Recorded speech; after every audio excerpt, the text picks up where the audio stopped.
অনেকেই লজ্জায় আসতে বলে, আসতে জোরে বলে। আচ্ছা, আমার প্রশ্ন হলো, এই যে দাউদ আলাইহিস সালামের কথা বললেন, জান্নাতের সুর, বাদাম বাদাম সকল বাচ্চারাই পারে, কোন পিতা কি এখানে বলতে পারবে যে আমি আমার সন্তানকে বাদাম বাদাম শিখিয়েছি? এটা অগোচরে শিখেছে। এটি হলো সাংস্কৃতিক আগ্রাসন। সাংস্কৃতিক আগ্রাসনে মানুষের অন্তরটাকে খেয়ে ফেলে। দুটো সংস্কৃতির ধারা চলমান।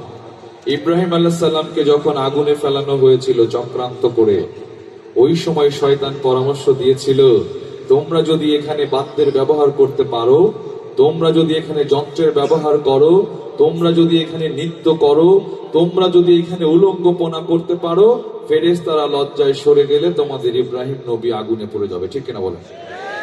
সুতরাং এরপরে ঠিকই সাংস্কৃতিক আগ্রাসনের কারণে সেখান থেকে ফেরেশতারা সরে গেলেন এবং ইব্রাহিম আলাইহিস সালাম আগুনে পড়ার পর আল্লাহ রাব্বুল আলামিন সঙ্গে সঙ্গে আয়াত দিলেন, কুলিয়া না রুকুনি বারদাও ওয়া সালামুন আলা ইব্রাহিম, হে আগুন, আমার ইব্রাহিমের জন্য কোনো ক্ষতি না হয়। সুতরাং এই যে বাদাম বাদাম সংস্কৃতি যেটা বলেছি, এটি হলো সেই জাহান্নামী সংস্কৃতির উদ্ভাবক। ঠিক কিনা বলেন? সুতরাং মুসলমানের ঘরের সন্তানগুলো অবশ্যই ইসলামী সংস্কৃতির উপরে তৈরি করতে হবে, যেটি আজকের এই আয়োজন। এবার দেখি তো, আমি তো মক্কাতে প্রোগ্রাম করেছি, মদিনায় করেছি, জেদ্দায় ছিল, অস্ট্রেলিয়ায়, সিঙ্গাপুর, মালয়েশিয়া, সৌদি, কাতার, অনেক দেশ। সব দেশের মানুষগুলো ধ্বনি তোলে হিন্দিতে, এরপরে আরবি, ইংলিশ, সবগুলোতে। বাংলার মানুষের কণ্ঠের ভোল্টেজ অনেক বেশি। ঠিক না?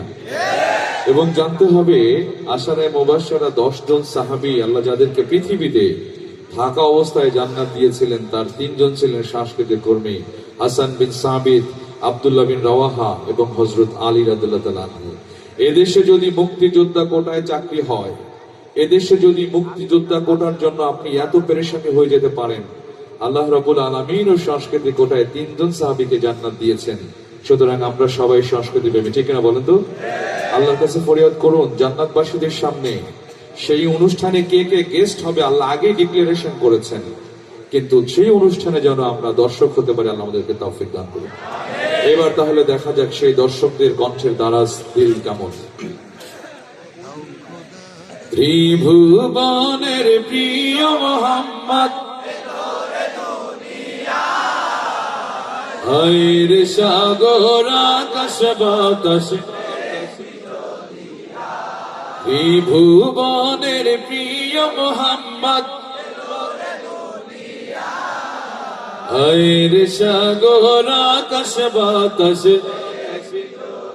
তোরা দেখে যা আমিনা মায়ের কোলে, তোরা দেখে যা।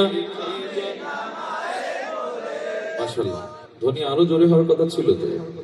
তাহলে এবার দেখি, পরের জায়গা পরের জমি, আমি তো সেই ঘরের মালিক নই। পরের জায়গা পরের জমি, আমি তো সেই ঘরের মালিক নই। এই ঘরখানা যার জমিদারি,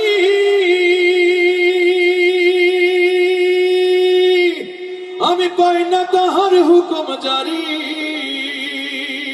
আমি পাই না জমিদারের দেখা, পাই না জমিদারের দেখা, মনের দুঃখ কারে কই, আমি তো সেই ঘরের মালিক নই।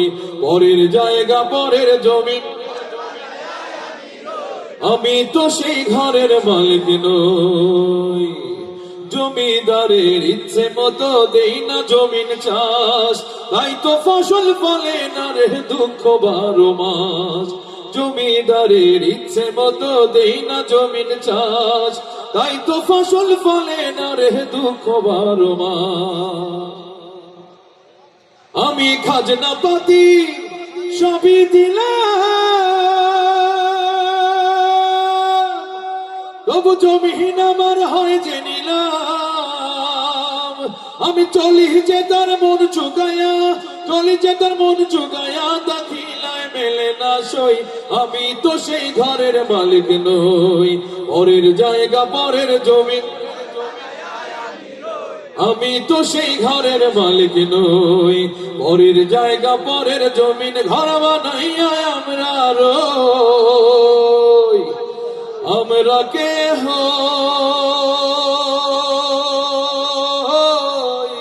ঘরের মালিক এখন আপনাদের কুষ্টিয়ার 2-1টি গান, ঐতিহ্যের গান। এবার দেখি এটা কেমন ধ্বনি ওঠে। রেডি সবাই?